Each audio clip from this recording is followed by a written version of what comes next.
that, I'm actually going to play the music for old Okay. time's sakes. Oh my God. This is Woo! very exciting. Exciting.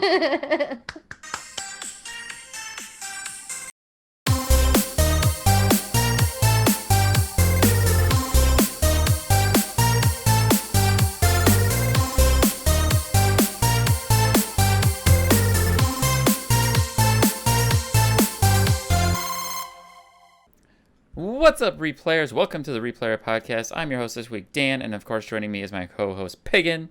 Hi. Hello. Hello. How are you, Pagan? How's it going? I'm good. I'm good. It feels really empty. It is empty. Super empty. We're missing a couple of boxes right now. Yeah, we're missing everybody. So you may have noticed it is just me and Pagan this week. We decided we're gonna try something a little different this week and kind of just have a little heart-to-heart, just the two of us, chatting a little bit, catching up on some things, and talking about retro replay and other stuff. Have we ever done an episode? No, I don't think we have. I don't think we have. I mean, I think ever. This is the first time in podcast history for our podcast. I'm just looking at the schedule now, like going all the way back to 13th of June when we started this. We've never done this with just me and you. I don't think so. I mean, the closest we would have had is obviously episodes where it was just a single guest, and it was a little bit more intimate because it would be just one guest. But yeah, so here we are. This is episode 70 of the podcast. So we're Is that right? No way. This is 70. Oh yeah. Okay, sorry. I'm looking at the podcast notes here, and I'm like, I actually realized that I put 60. Okay, sorry. Yeah. That's my fault, everybody. I can't count. Math. I have 70 on the header of our run of show. You do actually. I'm sorry. I'm looking at the schedule of the show, and I'm like, we are not on 70. We're 71, but we skipped one. Well, did you have one of our offshoot episodes in there as an episode? Yeah, I did. Okay. Yeah, I don't count them as numbered episodes. Yeah, no, that's fair, and you shouldn't. That was just my bad. No problem. I did like, on that note, I will mention that it seemed like our Last of Us side episode was pretty successful, so that was fun. Yeah. And I'm really happy about that. That was a I haven't checked that. great chat. And we've had people requesting that we do more like that, so we'll Special definitely keep that in episodes mind. or with Drew? Special episodes and going more in depth on like certain games, like we did for The Last of Us. Like the deep dive on a specific game. Okay. Obviously. Do we have, okay. I was want to do like? Oh, sorry. We're out of the flow. Go ahead.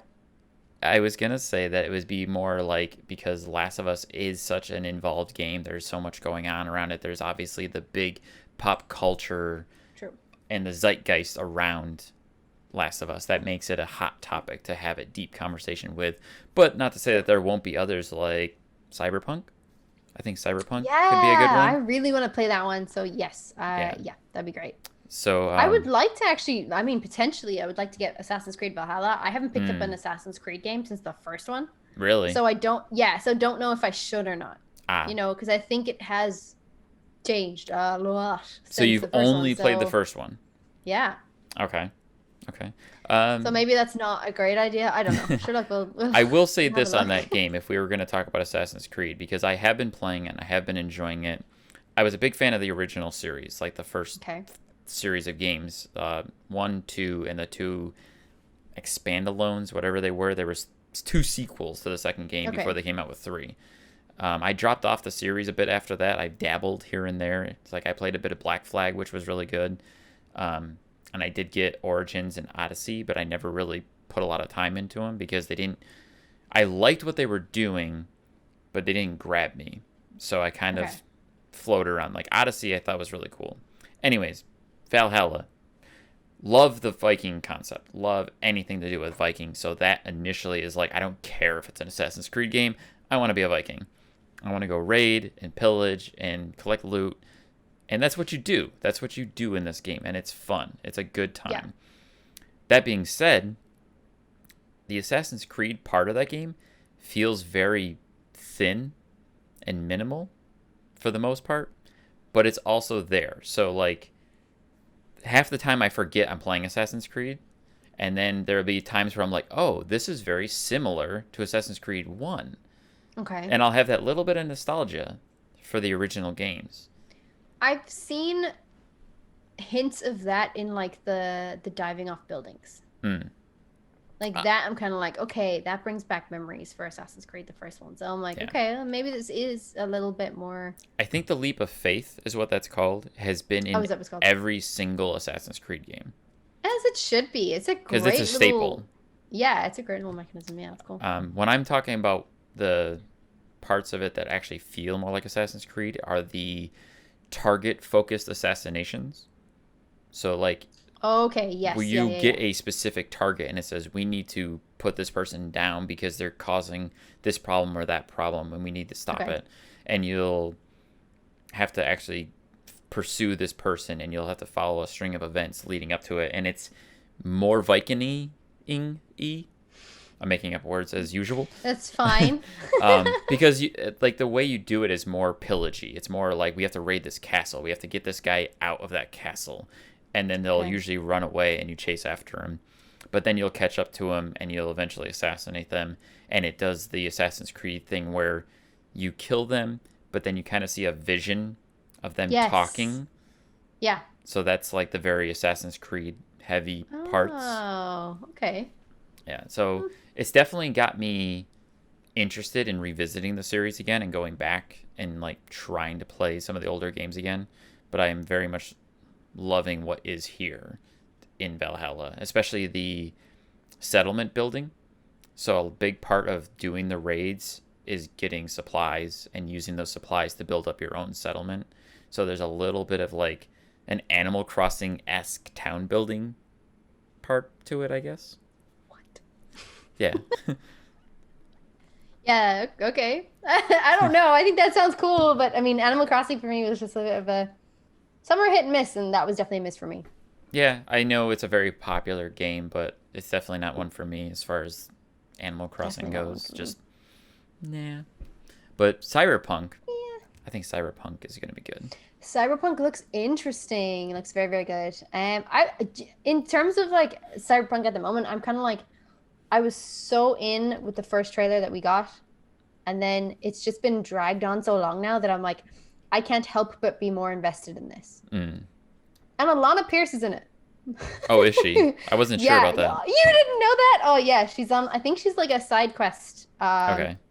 So, like, character. Similar to what she was in Gears of War. Well, Gears 5 then. So she was kind of like a side NPC. Yeah. Okay. That would make sense since she has that cyberpunk chair. She's constantly promoting it. Yeah.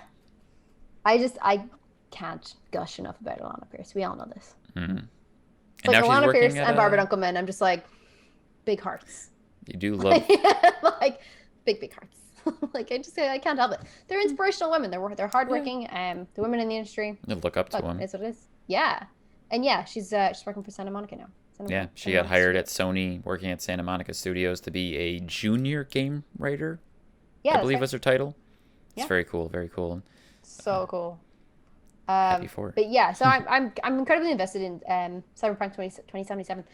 It's a first-person shooter, as far as I know. Like, it's first-person, and I don't do very well with those. I'm not usually a big fan of those type of games. First-person, but also RPG. So the first-person mechanics will probably be a little bit more friendly to the non-traditional first-person shooter players. Yeah. I've never been good in them. Yeah, I've just never been good in them. I don't get very well involved in that kind of stuff either. Like, I don't really like Skyrim and stuff like that as well, which I probably should just give a better chance at. But yeah, I don't know. It's something about being in the first person that I'm not overly sold on. I think I prefer to see a character in the third person. Yeah, it could be the control aspect too, because I know a lot of people who struggle with first person is the aspect of controlling both sticks at the same time.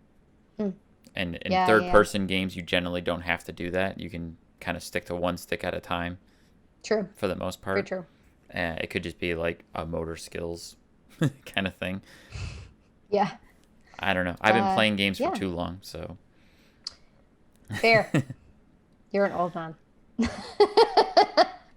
Yeah, but I think Cyberpunk will be interesting. It'll be cool to see how far CD Projekt Red has come with that game in the 7 years they've been developing it. 7 years, really? I think so. Jesus. At least 7 years. What is the projected release date now?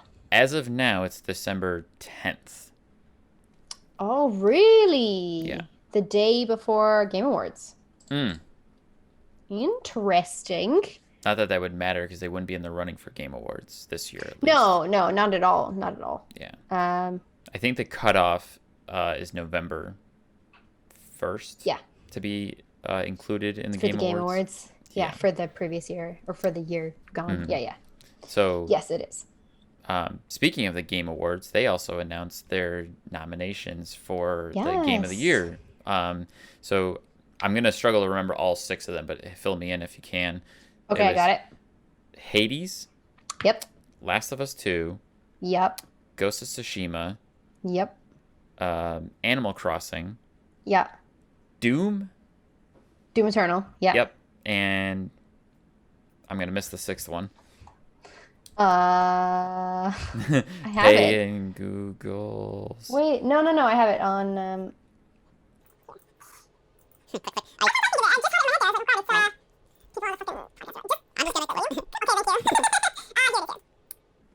Last of Us Part 2. Duh. No, I already said Last of Us.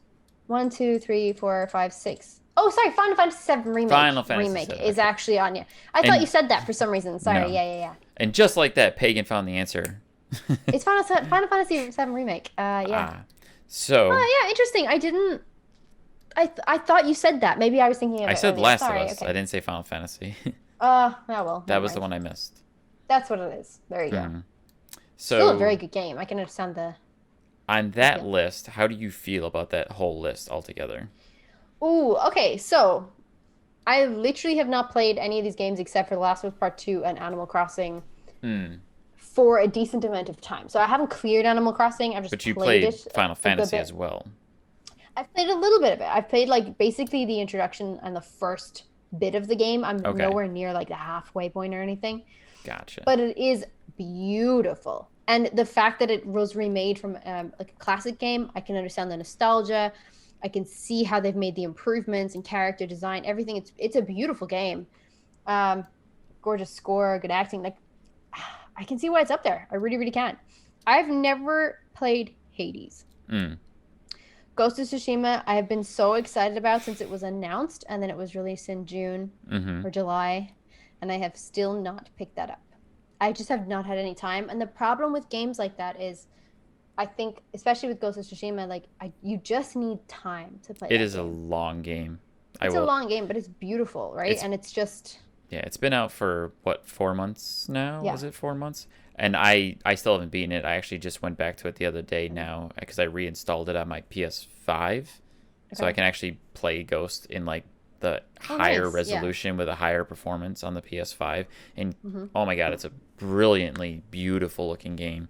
So I have no doubt in my mind that Ghost deserves to be on that list because that's also, I've been looking forward to that game for a long time, and it's been nothing but a amazing experience for me playing that game.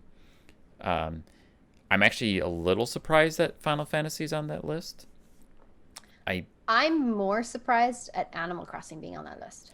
Animal Crossing doesn't surprise me because it sold brilliantly. Like, it's huge for a lot of people.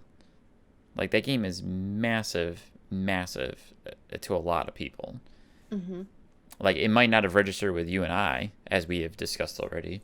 Yeah. But it's really big with a lot of people. So that's true. Doesn't surprise me. And again, it has that, like, you know, it was a classic game that they brought back, and there's a whole like aspect of nostalgia to it that I wouldn't get anyway from playing the original. So yeah, I get it in that respect, but it did surprise me that it was on that list.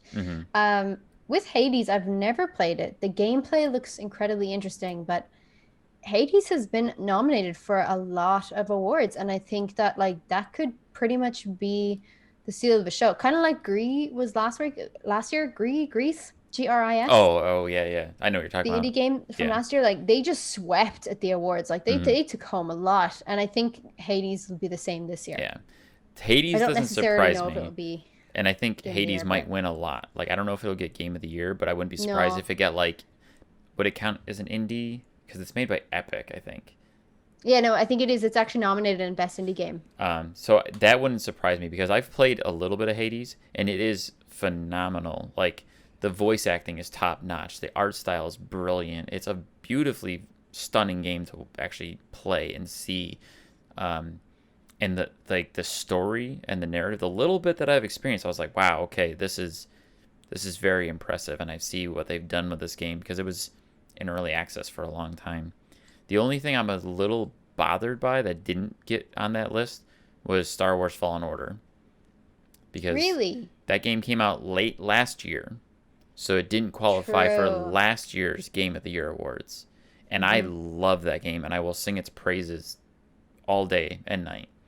So the fact that that didn't get on the nomination list kind of irked me a little bit.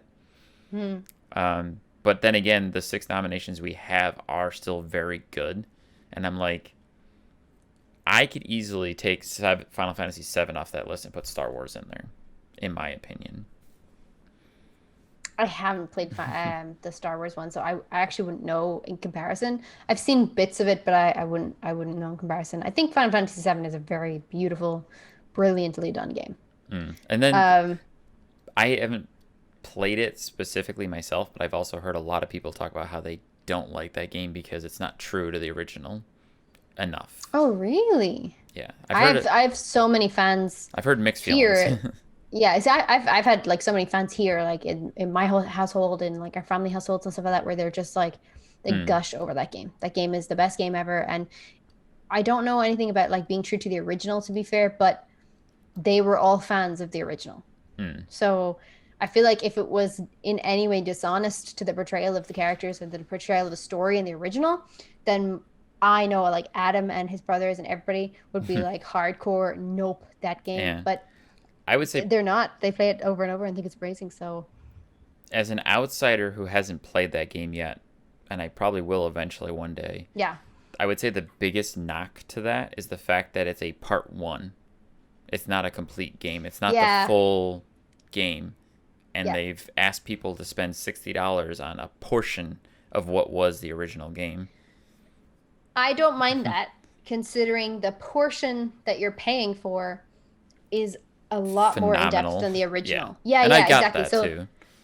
So the original has basically been like tripled in size, and this is the first part, and I totally agree with what they're doing. I think that's a really good idea, especially to expand more into the world. They're going to need all this time to do that. So sure. I don't mind that. I think like Animal Crossing for me was definitely the surprise on this list. I didn't think it would be nominated for Game of the Year. I think if it's a good game, great. I just don't think like personally, I don't know if you can compare it to everything else that's on that list. Doom Eternal is a great one as well. Like, holy shit, that game is awesome. It's so fast paced, and I can't play it. I'm so tense, and I sweat, and I just can't play that game because it's too much for me. Yeah. But it is epic, and you just feel amazing playing it. Well, that's the whole point of that game, is it makes you feel like a god. Like, that's the point. You kind of are. Like, yeah. I mean, you are really, aren't you? So, like, yeah, I think that game is dope. Yeah. Who do you think is going to take it home? Of that list, I would say best guess Last of Us 2. Really? I don't think The Last is going to win. I don't know why it wouldn't, honestly, because I think there's too much strong opinions that it's the best game. Like, I don't think The Last of Us 2 is the best game ever made, but I think there's a lot of people who do think it's the best game ever made. And I think that's why it'll win. Like, who do you think would beat it? I'm that list? kind of hoping Ghost of Tsushima will. That's true. I would prefer Ghost of Tsushima wins. I'm gunning for Ghost of Tsushima. Like, I haven't played that game yet. I've seen bits of it. I've been in the room when like Adam's playing it and stuff like that, and I just think it's so stunning. And I've heard nothing but good reviews about this game. Yeah. Like, The Last of Us Part 2 again just felt. The Last of Us Part 2 felt like it fell a little short. All of the individual components of this game were incredible. You cannot disagree with the sound or the acting.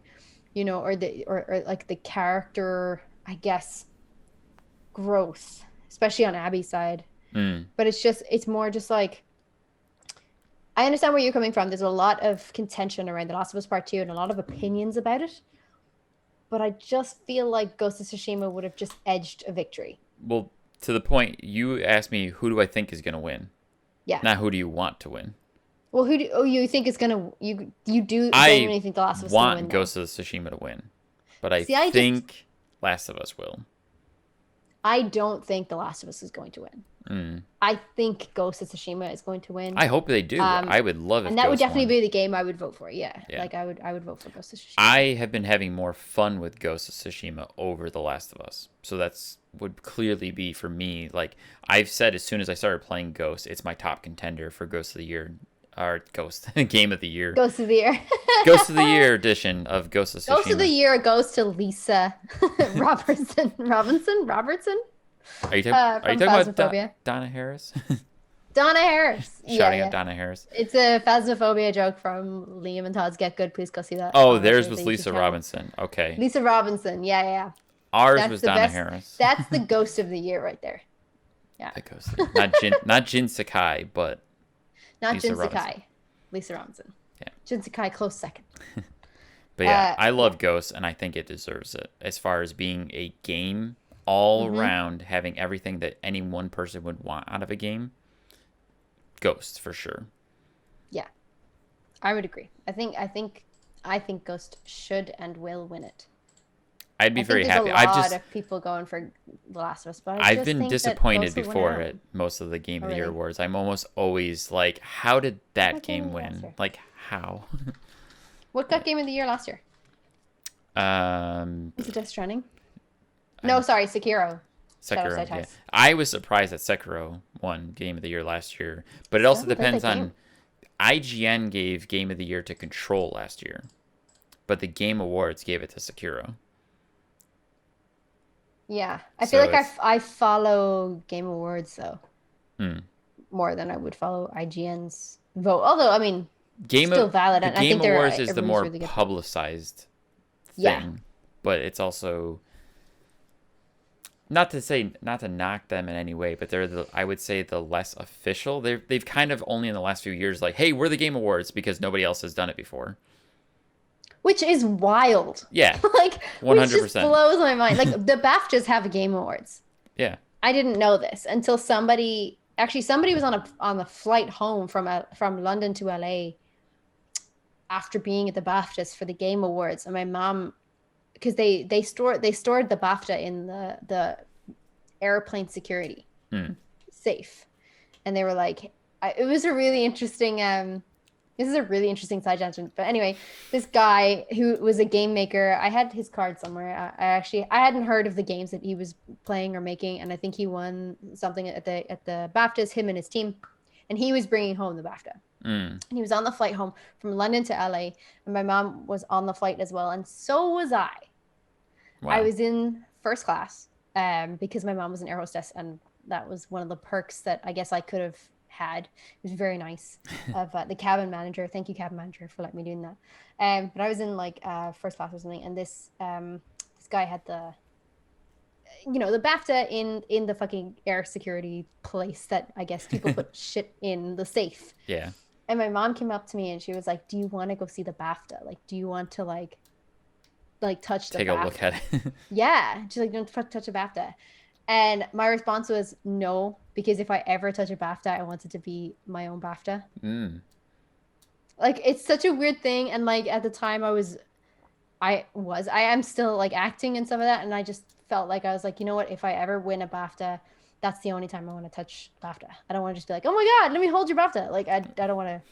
Such a weird, if somebody doesn't know what we're talking about, it's the British Academy Film and Television Awards.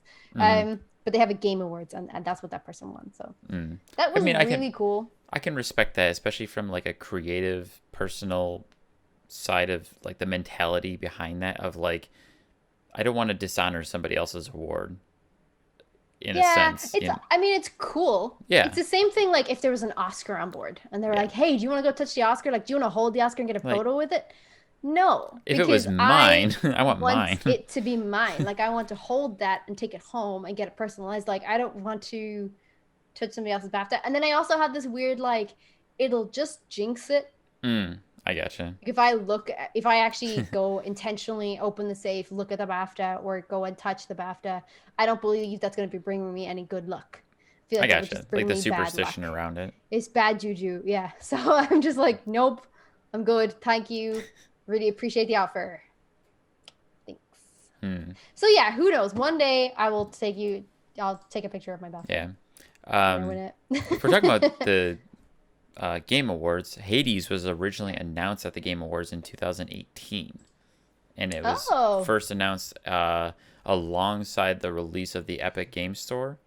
It was an Epic Game Store exclusive, and it was in early access up until this past September, I believe, was when it officially launched and released. And so it's made a big stake in a very short period of time. Obviously, you've been able to play the game, but everything else before that was early access, and early access games are usually still kind of like have bugs, need tweaks, things are changing and improving. So the game that we play today isn't necessarily the same game that was being played 2 years ago. Yeah. Cool. Yeah. I didn't know that. Yeah, good Fun luck to everybody at the Game Awards. I think that's pretty great. Yeah. Also, shout out to Alana Pierce for making like Content Creator of the Year. Nominees. Where was she nominated from? Or just the content Creator of the Year. Okay. Gotcha. I think there was some people else on there. I can't remember who though. There's like Valkyrie and so many others. Content Creator of the Year. Here we go. Which I think was dope. Like, I mean, whatever. Was it for big her hearts. YouTube Nothing channel, but big like hearts. Specifically? Yeah, exactly. That's exactly it. So. Your lady crush on Alana Pierce? Listen, if somebody doesn't have a lady crush on Alana Pierce, are you doing it right? Like, because you're not doing it right. Alana Pierce, Content Creator of the Year. For a streamer or content creator who has made an important and positive impact on the community in 2020. Fuck yes, Alana. So there is Alana Pierce, J. Ann Lopez, Nick Merckx, Tim the Tapman, and Valkyrie. Which is fucking dope. I definitely watch Alana and Valkyrie's channel. I actually haven't watched any of the others, but I'm super interested to see what their content creation is like. So I'm going to be watching them on YouTube now. But yeah, shout out. Nice. For someone who will never actually listen to this podcast. Yeah, right. Well, but still, I just think it's cool, and I think like it's a really big achievement. Maybe that's something we can shoot for in the future, is trying to get someone like Alana to come guest and talk with us one day. You're just like, I could only imagine. I could only imagine your expression if we ever did that, or like when you found out that Drew listened to our show, you would totally turn into. I'm not cool. Have you ever watched Community? No. I'm not gonna be able to do this reference, but anyone who's watched Community will know what I'm talking about. Where one of the characters in the show wanted to meet the guy who played Reading Rainbow, and like he just froze and went real dumb when he showed up. That's what you would just. Yeah. We have all spoken about this, about like me meeting Troy, meeting Nolan. I'm just like. And then when I finish meeting them, I have to turn to Adam and be like, "What did they say?" Because I blacked out.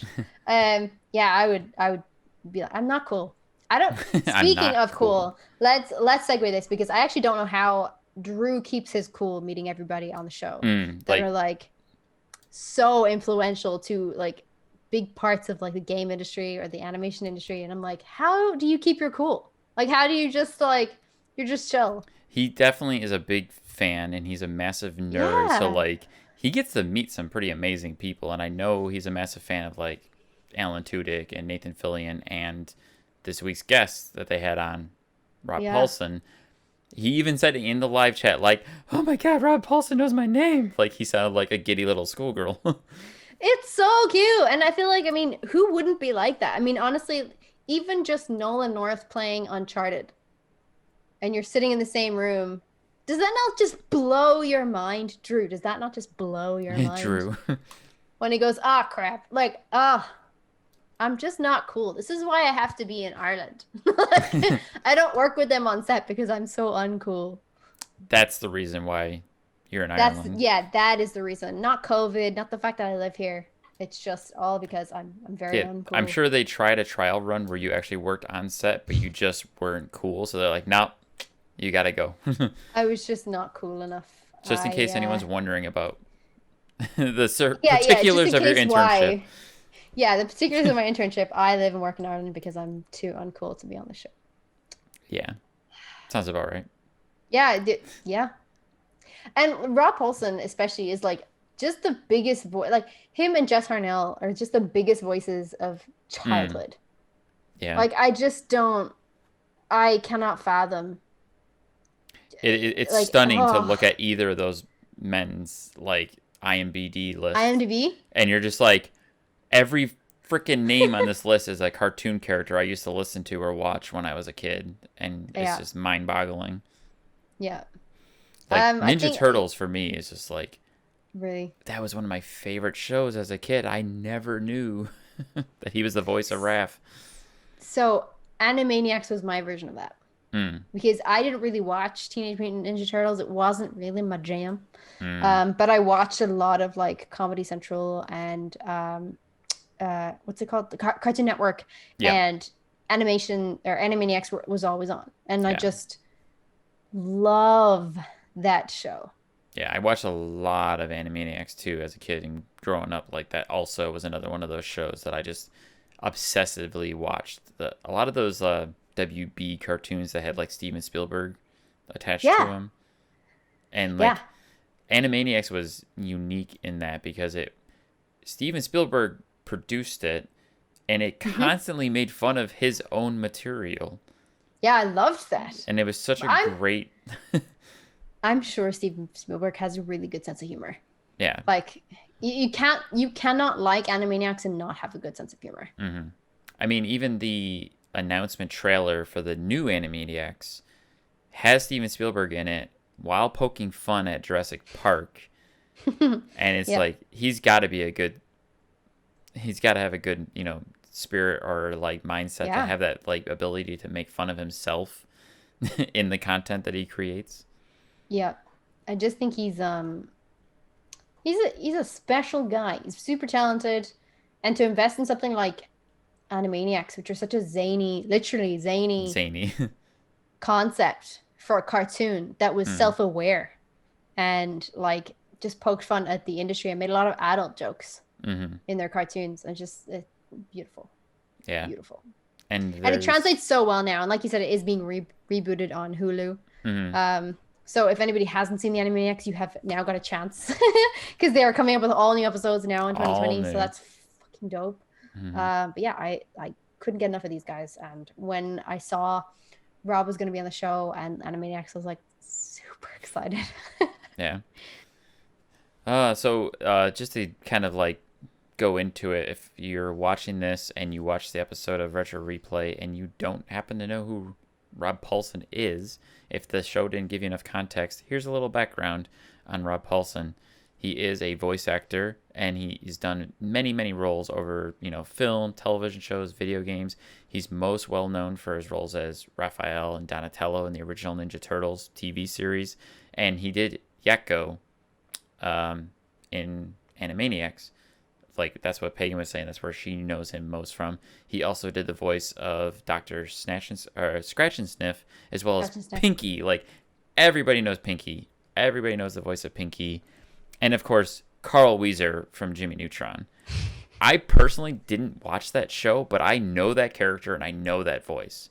Yeah. Without ever watching that show or the movie as well that came out for them. Did you watch Jimmy Neutron? I did watch Jimmy Neutron. I didn't watch it like obsessively or anything, but I did watch that show. And I loved Carl Weezer. He's so funny. He's such a cute kid. Yeah, it's just great. It's really good. This guy's just fucking touched anything that has been remotely successful ever. It's just his voice has been on everything. Pinky and the Brain was probably one of the funniest sketches on that, and that obviously was with Maurice LaMarche. Or Mo LaMarche.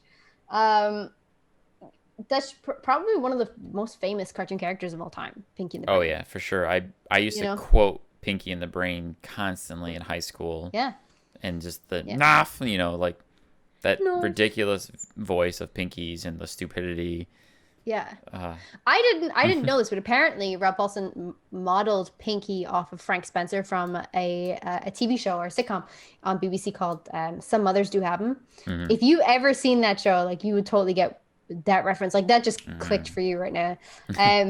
What a fucking show. I can't stress the amazingness of Frank Spencer and the comedy and shit. I can't. I haven't seen that, but I do need to go and check it out so I can see what you're talking about. It's so Frank Spencer is a character in Some Others Do Have Him, and it's just such slapstick British comedy, and it's gold. It's played by Michael Crawford, and who is such an incredible talent. It definitely kind of brings me to like a Charlie Chaplin-esque skill of talent on that show, because really a lot of stuff gets fucked up and it's hilarious. And he's like Michael Crawford as well was just an amazing talent. He was also, I think, the original Broadway in England for the Phantom of the Opera, who played the Phantom. Oh. So an amazing operatic singer as well. But what a great show. Anyway, that's who Pinky was modeled off of, and I totally got that. When when I looked that up and I saw that, I was like, oh, this makes a lot of sense. This whole Pinky thing makes a lot of sense then. And that was a staple in a lot of 90s cartoons, is they always had characters that were caricatures of real life people or actors. Yeah. And like Animaniacs and Tiny Toons both had a lot of that, because Tiny Toons was also kind of like a Steven Spielberg-esque like parody cartoon, and they always had like guest actors. Like there'd be like a Jack Nicholson. Yes.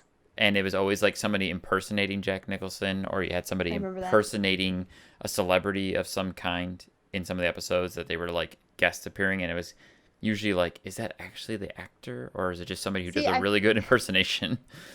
I feel like Tiny Toons was almost like the PG South Park. like Tiny Toons would poke a lot of fun at like modern age stuff and people and like actors and stuff in the industry. That was just very like obviously PG, and they never were the actors. It was just really bad impressions, which was always funny. In relation to the game they played on this week's show on Retro Replay, I've actually never played this game. The game that I grew up with was the PC Animaniacs. I think it was called the Game Pack. Okay. Yep. So good. Like even the game itself. If you load that up now, I don't know if it'll still work, but if you load that up now, they have. They created their own theme song. Like the theme song of Animaniacs has been tailored to the game that makes them incredibly self-aware. And then in the beginning of it, they're like, "What's this?" And they're like, "Oh, it's a mouse cursor." I guess we're in a video game, and doing it's like it's interesting. Breaking. Completely, the whole thing is fourth wall broken. So, yeah, that. I cannot even tell you how nostalgic that was for me when I was like, "Oh my god, Animaniacs games!" And I was like, "What game did I play?" Googled it, saw that the whole thing's on YouTube, and I was like, brilliant, I'm going to watch that. But yeah, that was the game I played. I've never actually played this version, which was on the Sega Mega Drive in 1994. I myself have not played any of the Animaniacs games, and I only saw in my own search about the PC version and like the game pack that you're speaking of, and that the Animaniacs game that they played on the show this week was the Genesis version, or Mega Drive in the UK. Yeah. And there was 2 versions of this game. And if I had played it as a kid, I would have played the Super Nintendo version, because that's what I had as a kid, was Super Nintendo. They're different too. Yeah, they're different games developed by the same 2 different games studio. The same.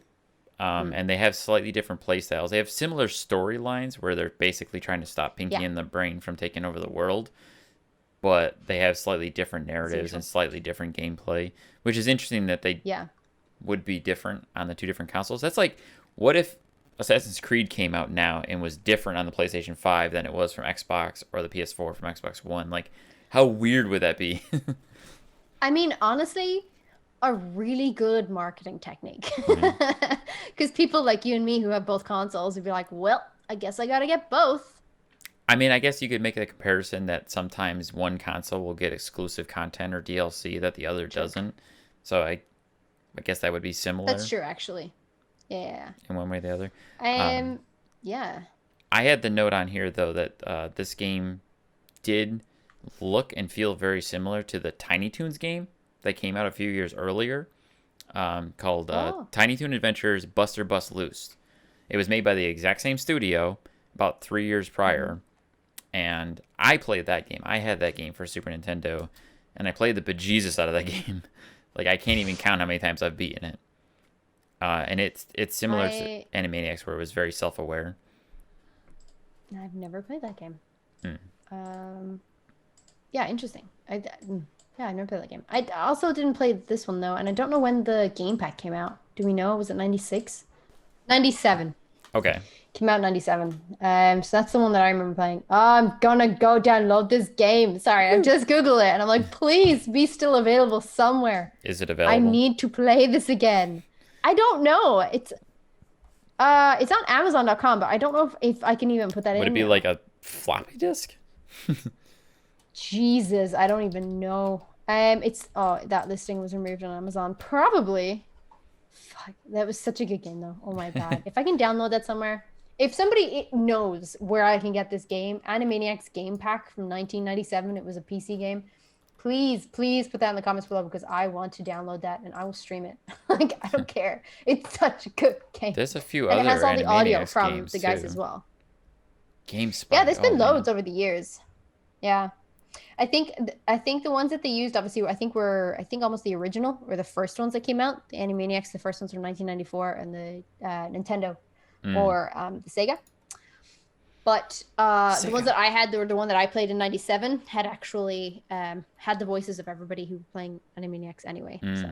Yeah, because the old so cartridge at least you kind of games, had that, yeah. They definitely didn't have the original they didn't voices have any in them. voices. No. Yeah. Well, no, that was like text. When they played the Lion King game way back, last year or whatever it was. I grew up playing the Super Nintendo version of that game, which had voiceover. They played the Genesis version of the game that didn't have voiceover in it. And it was really confusing for me. Like, yeah. I actually remember that. Where's the voiceover? Yeah. Good game, good childhood experience, to be honest, with Animaniacs. I think it's a really cool thing that they're bringing back. I can't believe that it's coming back. It's crazy. But it is so relevant in today's age. It's such a good, because they're so tongue-in-cheek, it works so well. It's such great satire. I think it's perfect for this day and age to have good satire that it's probably going to be a little bit more PG so that they can kind of get away with some stuff. But I think we need good satire right now, and I look forward to that. I'll have to... Yeah, I think there's nothing that comes out of turmoil that's positive except for comedy and good music. Yeah. Do you ever notice, as soon as something shit happens in the world, the metal music that comes out the following year or the same year, it just chef's kiss, it's so good. Because it's something shit can happen, and then a metal song's written about it, and you're like, yes, so good. As long as we don't hit that too soon kind of thing, once we can start talking about something and understand it's a joke. Yeah. So it's not I think I think I was more referencing political circumstances, Corey Taylor's music or something like that. We can always comment some way on the political circumstances of the USA, which is interesting. And I just think it gives rise to good music. There's a lot of pent up anger and stuff like that there. So yeah, people are gonna be writing all sorts of things about that. And it seemed from the episode, it looks like they're writing a new version of the Countries of the World song for the new Animaniacs. So cool. Okay, so I saw this recently on Kids React. Kids React on YouTube. They were reacting to Yakko, Wakko, and Dot on the Animaniacs, and they were listening to the country song for the first time. Fact, I don't know if that was mentioned in the show, actually, I can't remember. But the fact was Rob Paulson did that whole song in one take. Yeah, that was mentioned in the episode of Retro Replay that he did it on one take, his first take, and that was the one that was in the episode. And that's just crazy. It's amazing. And then in the Kids React video, he describes, and the same as he did yesterday in the show, is that they've written in new countries that have been established since that episode came out. Mm-hmm. And then obviously sang on the show, and I'm like, oh my god, this is dope. So I would imagine in the 2020 release that's now available today, as we're recording this on the 20th of November, I would imagine that song is in there somewhere with amended countries now. I'm gonna have to go check that out. I'm really excited to check out the new Animaniacs now, and especially because it's gonna have the whole original cast, between Rob, Jess Harnell, and I'm blanking on Dot. Tress McNeil. That's it. Tress McNeil. Yeah, Tress McNeil. Yeah, you say Tress, right? That's how you pronounce it. I believe so. Yeah. Google those just going facts. mental here. Tress McNeil. Yeah, Tress McNeil. I don't know why. Sorry, there's I thought it was either Triss or Tress, and I thought Triss sounds weird. Tress, yeah. Yeah, there's some, and like Nolan mentioned in the chat, like there's some big names attached to the show. Yeah. Like Frank Welker and everything that was in the originals, 1990s. Let's find out, shall we? Yeah, so you have all your original cast: Rob Paulson, Tress McNeil, Jess Harnell, Maurice LaMarche, and then who else did he say? We have Frank Welker as Ralph, which was amazing. I actually didn't know that was him. I didn't know that Frank Welker did Ralph, but that's dope. But yeah, just big, massive king and queens of the animation or the voiceover world, all in one show. Well, all we need now is Nolan to guest star. If you can get someone Nolan get Nolan to a guest slot on the Animaniacs show. Yes, it'd be so amazing, wouldn't it? Drew, get Rob on the phone. He knows your name now. Yeah. You can call him. Yeah, you're in there, right? You're best friends. That's how that works, right? Or what was it? Nolan mentioned his son asking him about knowing the guy who does the voice of Carl and being like, "Hey, can you just have him do something?" And it was like, "No, like that's what Cameo's for." Dance, monkey, dance. Yeah. True. Yeah. Ask Nolan to ask Rob if Nolan can be on an episode of Animaniacs. And just hit up Steven Spielberg. Nolan should just be on anything. Yeah, he's cool. He's cool. I knew somebody who worked on I can't remember what Steven Spielberg movie it was. I think it could have been Warhorse. I think so. Something anyway. They worked on that, and as a Christmas present, Steven Spielberg sent an iPad, the newest iPad, out to cast and crew. Oh. There you go. That is the kind of man Steven Spielberg is. Everybody. Just sent a new iPad. You brand new iPads at Christmas. So he sent one iPad for the entire crew? No, to everybody. Like, sent you a new iPad, sent that person a new iPad. So, just sent a new iPad. So you got it in the mail because he was. I was just making a joke because it sounded like you said he sent an iPad to the cast and crew. An iPad to the cast and crew. Yeah, that's what it sounded like. Just one. Yeah, they can all take turns. You have to share. They're animals. We're just animals. I say this is a joke. I've been crew. I am crew. Stop. Before the haters come at me in the comments, be like, caster and crew are equal. I know. I was just making a joke. You gotta love Animaniacs. You gotta love Animaniacs. I think that was a really good episode. Yeah. Just looking at the show notes from yesterday. It was a good episode. What about those fun facts? Was that you that talked about the dolphin story? Yes. And the penis story? I didn't know they would use that. Nolan talked about the penis. I did not know they would use that. Nolan talked about the penis enough. Yeah. Do we need to talk about the penis? We don't need to talk about the penis. But yeah, so essentially, I would find some stuff out there on the internet that I think is remotely funny or usable and put it in. But I put in a lot of stuff. They can just pick whatever they want or whatever feels funniest.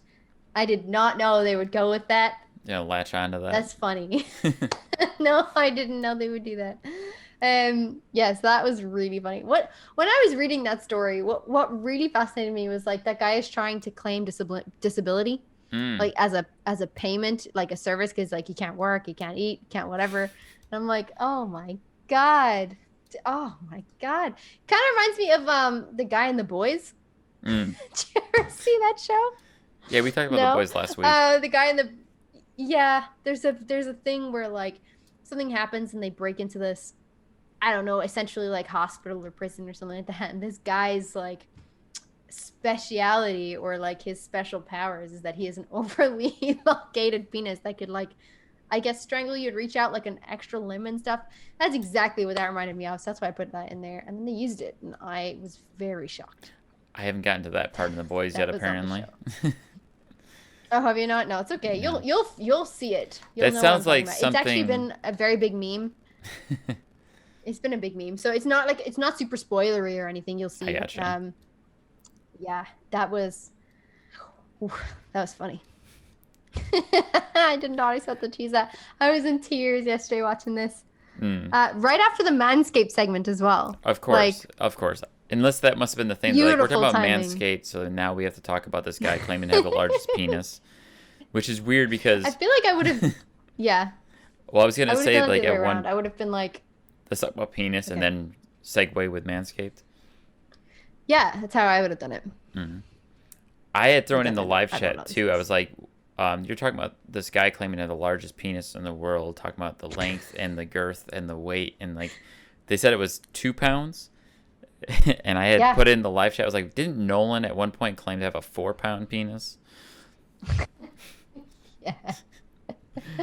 Yep. Yep. Nolan's that guy. Mexico. Yeah, right. Sure, Nolan. We know who it is for real. We know who it is for real. Yeah. It's just Nolan North. Yeah. That was a funny story, honestly. I was fucking in bits over that. And it was the same with like with Get Good when they did their Manscaped sponsor. I was hosting their show live this week. And I was producing their show live, and they came out with their Manscaped sponsorship stories, and I was just in bits cracking up. I had to mute my mic. I was crying. And really? Occasionally Todd would be like, sorry, Pagan. Or it's like, you know, Pagan didn't expect this today coming on the thing. He's like, you could get some too. Like, even if you don't have balls, you might know someone who has one. And I'm like, that's hilarious. Oh, God. If anything sold Manscaped to me, that was it. That you may not have balls. Yeah, you may not have balls, but you might know someone who has one. And I'm like, okay. So they were doing thank you. Cold read Manscapes. Yeah, ads. They just cold read. Yeah, inverted commas. They ad-libbed so much. You know what? They did an amazing shout out, and shout out to Liam and Todd for doing it. Like it was really, really good and very funny. But it wasn't scripted. Like it was all just them going off cuff, and I thought it was hilarious. So kudos, boys. That was very funny. I was not expecting that. I knew that they would have a sponsor segment, and I knew that it would be Manscaped, but I didn't know quite how they were going to approach it, and that broke me. I was crying. I actually missed the live stream of that as usual, but I was watching like the produced part where they were playing Call of Duty, and at one point I started hearing you talking, and I was like, Pagan?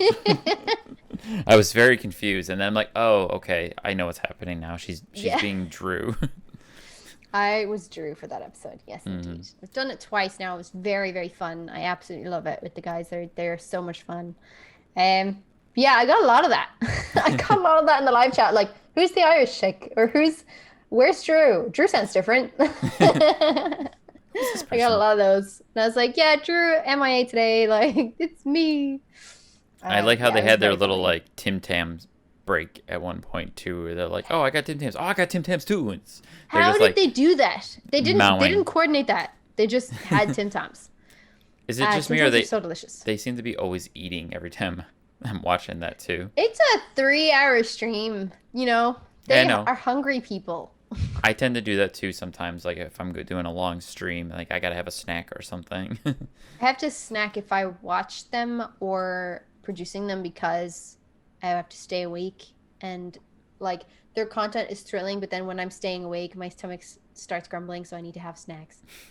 Gotta get them Tim Tams. It's appalling because anytime you're watching them they're talking about food and I'm like, oh man, I'm so hungry. So now I've learned have pre-readied snacks, like all ready to go, and then just mute the mic or be in the chat and I'm just typing in. And I'm glad I know what Tim Tams are beforehand, because it was last year with Grace, we talked about Tim Tams. Yes. And I actually went out and found Tim Tams at a grocery store and tried them. You can get Tim Tams? Yes. I had Tim Tams in New York. I'm shocked. Oh my God, I'm shocked. We do not get Tim Tams here. We get something else. We have something called penguin bars, which are similar style. So there's like the 2 biscuits with a layer of chocolate in the middle, and then they're coated in chocolate. This chocolate filling, I guess, in the middle. So they're very similar. They're just not the same. And they just don't have the same structural integrity as a Tim Tam. Because if you suck tea or coffee through them, they just like instantaneously I tried that too, because you said, I think you and Grace were like, you have to try to like drink them through them, like use them like a straw. I'm like, how? It's a cookie? How do you drink through a cookie? I've recently learned that it's called the Tim Tam Slam. I forgot about this. So it's called Tim Tam Slam, and I think originally it was you bite off opposite corners and suck milk through it. But I think Todd was like, no, you got to try hot coffee. I've never tried hot coffee, but I have always tried it with tea. I think I did it with tea. English coffee. Breakfast tea, everybody, not just cold tea in America. Like tea. Well, yeah. Not iced tea. Not tea. We call it iced tea. Just tea. Just breakfast tea, not boobs. Dan's like, wait, what? This is broke. Because I said it's not. I was like TT, like TT. Yeah, TT. Not. Okay. I made that joke in my head, and I thought somebody else out there's probably done it, so I might as well just hit that on the head. You can clip it out if you don't think it's necessary. Just nail it home. Just fucking just said it. Whatever. Boobs are great anyway. Who doesn't Maybe want that Tim was Tam my on mistake. Is the method is you bite the corners of the Tim Tam? You have to bite so you have to bite the opposite corners of a Tim Tam. So it looks like a rectangle. So you bite the opposite corners and then suck tea through Tim Tam. Yeah. So maybe my mistake was I bit the ends of the Tim Tam. Like the whole end of it. Yeah. Like I bit off the entire end, and it was like yeah, it wasn't a straw. Just the corners, because that'll create enough suction, if you know what I mean. Like you'd only have small amount of space to actually suck air through, so you'd pull more of the tea into it. It's very scientific process, this whole Tim Tam Slam thing, but it is beautiful, and I highly recommend trying it if you do. So have one. I just fucked it up because I went American at it and just went It's an American edit. No, going American edit is like biting half of it and then putting the tea in your mouth. That would just ruin it. Don't do that. Suck the tea through it. It's the same process, but it's different. The way I'm used to doing it is more like taking an Oreo and a glass of milk, and you dip it in as far as you can possibly go without getting the milk on your fingers, so that you're holding on to like the very tippy tip of the Oreo, and you pull it out very carefully and eat it. Because if you leave it in for a little too long, the whole Oreo breaks down and just falls in, and you just got that little bit of cookie left in your hand. That's okay. You have Oreo flavored milk then. I don't see how that's a loss. It's not a loss. Not a loss. No, I think I didn't know that you could get different versions of them until my mom went to Australia and she brought loads of them back for me. She sent loads back. So there's just amazing. There's white chocolate ones, there's caramel ones, there's dark chocolate. It's just Tim Tams are great. And I would like to try shapes. Yeah, they both also had shapes. Like that. Yeah, they were mounting. I think Todd every time is like, oh, damn. In between, like every time he dies and had to like respawn in Black Ops shape. I don't know how Arnott's who make shapes and who make Tim Tams have not sponsored them yet. Like, wake up your marketing team, Arnott's. Yeah, like I'm gonna start tagging them and shit. I'm just being like, Arnott's, wake up. These guys are giving you free publicity. Like, sponsor them by sending them stuff. How many Aussie viewers does Retro or Get Good get? I don't know. I don't know that percentage. I have no idea. But I would presume quite a bit. Like, I do see a lot of Australians in chat because the time zone suits. So I think it's like 12 o'clock on a Sunday. I was going to say, because if they get a very large Aussie audience, obviously that's the ones they would market the shapes and Tim Tams to predominantly. Sure. Yeah. Considering we don't have shapes over here that I know of. We probably have something shapes like here that. Either. No. And I feel like now, anytime I do want to have like snacks for their show, it has to be somewhat barbecue flavored because Todd is always eating barbecue flavored shapes. And I feel like I'm missing out. So I need to have something barbecue flavored. I couldn't find anything barbecue flavored this week. For the life of me, everything barbecue was sold out. So I had to get something cheese related. Sorry, let you down, Todd. Sorry. My go-to snack is goldfish.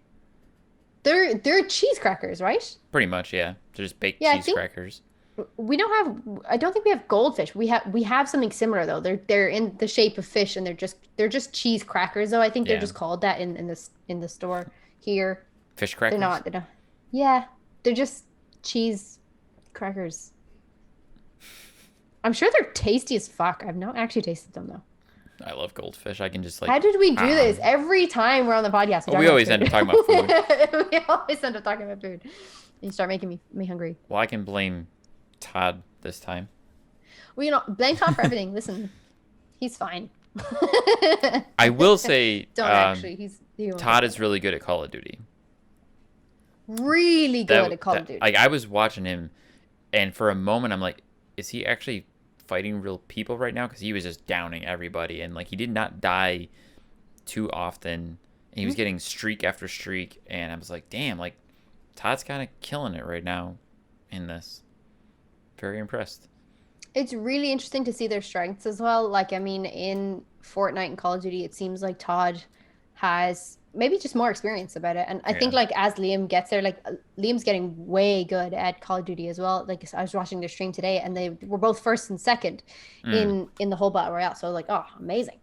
But yeah, it's really interesting to see kind of like the different levels of like when, they introduced Todd to Fall Guys for the first time. Yeah. Or Ultimate Chicken Horse. Todd playing Phasmophobia. What is happening? What is going on? Liam's internal panic and just like visual like upset that Todd is being loud and just like shut up.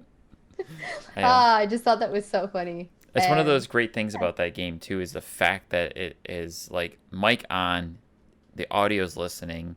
Yeah. The ghosts hear you in the game, so you actually have to be quiet. It makes it a unique experience, especially for streaming it too. And like, I've played with people playing in that game that don't understand that concept. Like, you need to shut up. We are going to die. Yeah. I think that's my problem though if I am playing that game, because I just panic and I can't shut up if I'm panicking. I have had the unique experience where, because I play that game with Brandy and we play in the same room together, if I am hiding from the ghost, she will be on the other side of the room yelling or saying like, oh no, watch out, they're being hunted. And I'm like looking over the computer screen like, shut up. You're the Liam in that situation. Like, just like my mic can hear you. Like, shh. Oh man. It's gonna hear you. Yeah, good game. It's similar to Alien Isolation, right? Alien Isolation hears you through the mic. If it did, I don't remember that because I haven't. I played that game ages ago, and I don't think I ever had a mic connected when I played it. Pretty sure, because I've been in rooms when people are playing this. I don't play that game; it's a horror. Let's all be real. I was in rooms with people playing this game, and then I would be talking, and then the alien would be like alerted Earth's coming, and they have to hide into like a cabinet or something, whatever you call those things, like a locker, and they have to hide in a locker, and then they were either covering their mic or just being like, because it hears you. I'll have to revisit that because I don't remember that. I'm going to fact check this now, though, just so I can do it right now. Yeah. I mean, you could be right. I don't think I ever played that game with a mic, so if the mic wasn't connected. Alien Isolation noise detection. Yep. They don't know if the PC has it, but it's definitely on Xbox and PS4. Okay. Interesting. Yeah.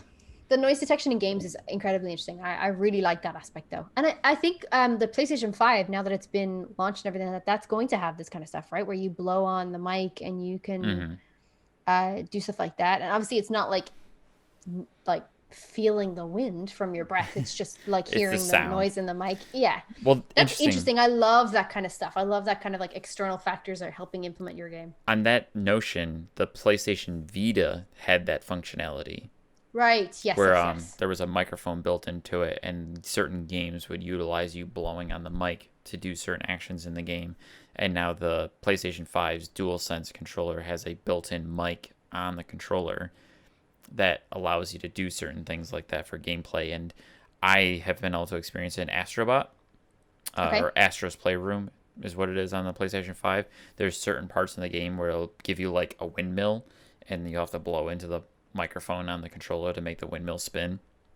So we'll see if other games will play off of that. I mean, like the Uncharted on Vita used it for like blowing dust off of things. So we could see where that comes into play. The other thing though with that mic is it's always on. Yeah.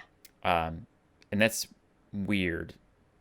So if you get into like an online game, like it's just if you're in open chat, that mic is just on, so people can hear you. Can you just turn it off? There is a mute button on the controller. Oh, okay. That's all right. But if you don't think to turn it off, you could forget easily. It's just on. I have never played a game online that you have like chat with people that are not like on your friends list. Right. I've never done that. I saw actually recently Todd was doing this on stream and he's playing Overwatch and could hear other people on the stream, and I was like, how the fuck did you do that? Like I don't even know how you access that. Yeah. A lot of PvP games, like online shooters, have open game chat. So if you have a microphone hooked up, people can hear you. That's the whole point. Is it's supposed to be like team chat, so you're able to talk to your teammates and coordinate and work together. So that's the weird thing with the PlayStation 5 having a built-in microphone is if you're not used to that, if you're not the one to have a mic on, you have to make sure you mute that thing or else people can hear you. I'm just going to keep it muted because, I mean, I don't play many of those games anyway, to be fair. Yeah. The horror stories I've seen online with, like, women playing those games and then just get shot on by, like... Yeah, it's not good.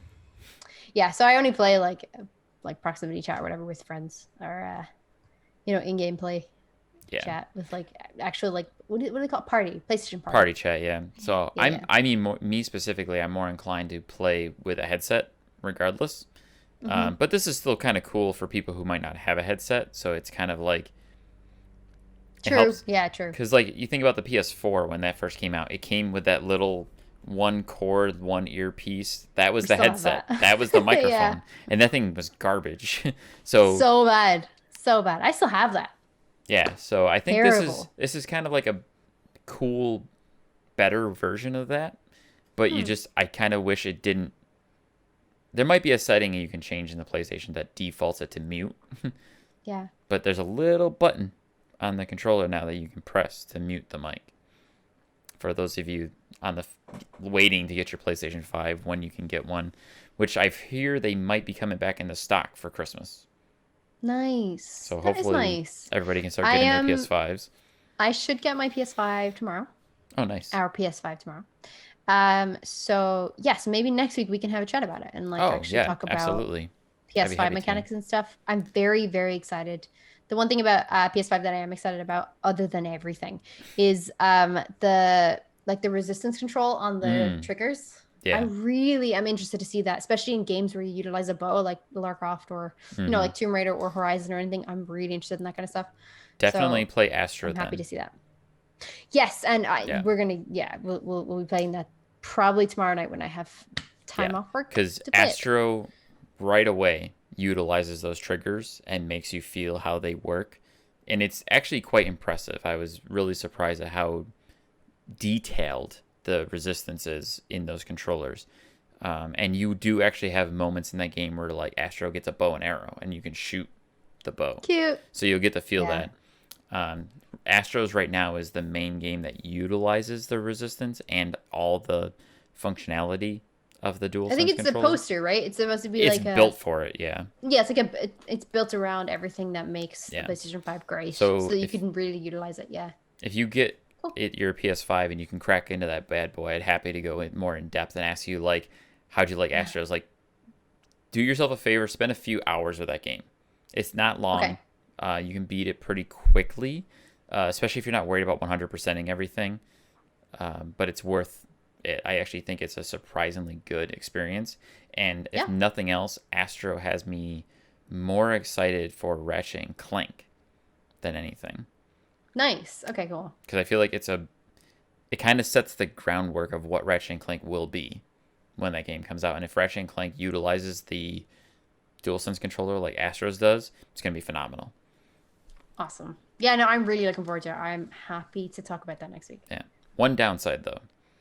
Oh. The more the game utilizes the DualSense, the faster the battery dies.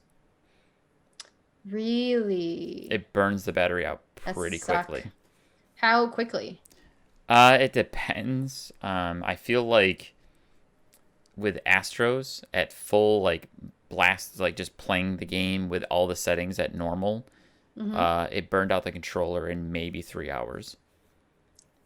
But if you play something else that doesn't really use the haptic feedback as much, it's not as bad. So like the other PlayStation 5 game I'm playing right now is Demon Souls, and that one doesn't use the haptic feedback as much. I haven't had any real issue with the battery charge. I'm very excited tomorrow. We're going to get the PlayStation 5, and we're going to give it a go when I finish work tomorrow. Spider-Man. We have Spider-Man, and we bought the deluxe version, so we have the original version back, and I'm so excited. That was one of our games that got robbed last year, so I haven't touched that game since. And we have the Miles Morales version on PlayStation 4 now because it was like it was their launch game with PlayStation 5 in the US, so we have it available to play that. But the actual deluxe version, the one that has the remastered original, that's only available on PlayStation 5. So from tomorrow, I can start playing that again, and I'm so excited. I absolutely love that game.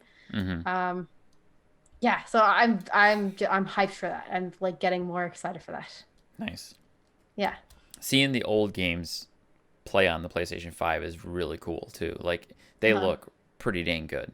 Like I said, I played Ghost on my PS5, and it looks phenomenal. Yeah, I think there's quite a lot of games that are still going to be accessible from the PlayStation 4 onto PlayStation 5, right? Like a lot of the Naughty Dog games are doing that. Actually, from what I understand, there's only 10 PS4 games that aren't playable on the PS5.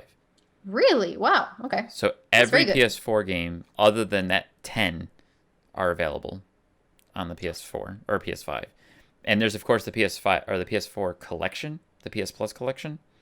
There's 15 games that are available to play on PS5, whether you own them or not. They're just there. You can play them. And that includes like Last of Us Remastered, Uncharted Collection, I think, Days Gone, God of War, Ratchet and Clank. There's a lot of good ones on there. Dope. So excited. And I've ranted enough. No, it's okay. It's okay. Yeah, I thought this was really interesting. I think this is a really interesting twist. I hope everybody else enjoyed it for our show.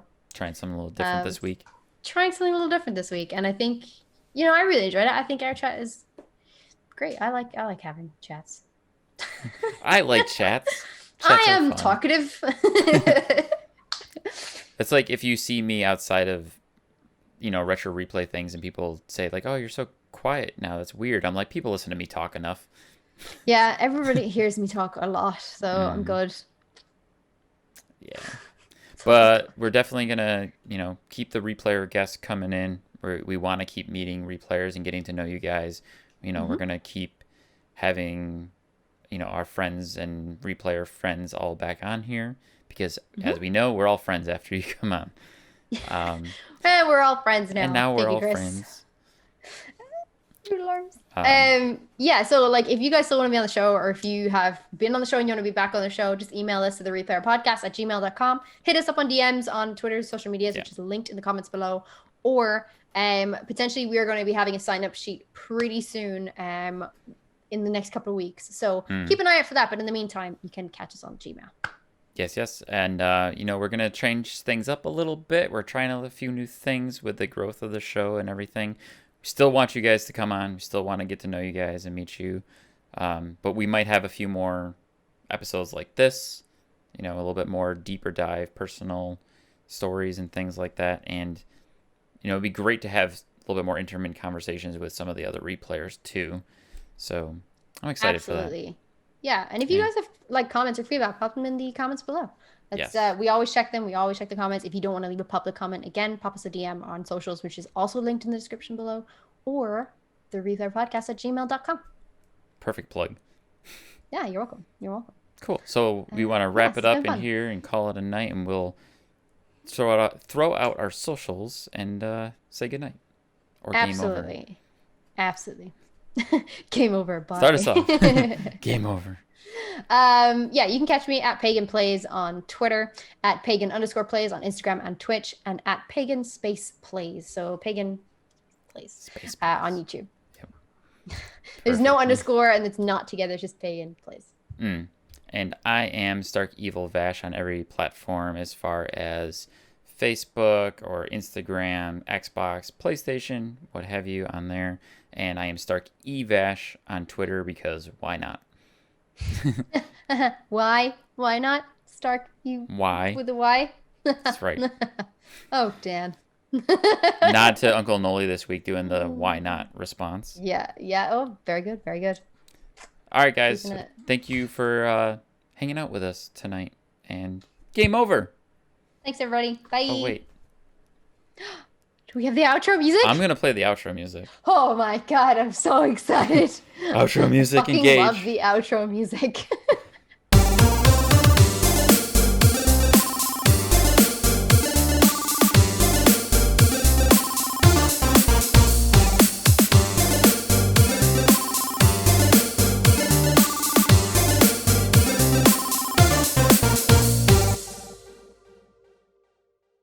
Best outro ever. Nice.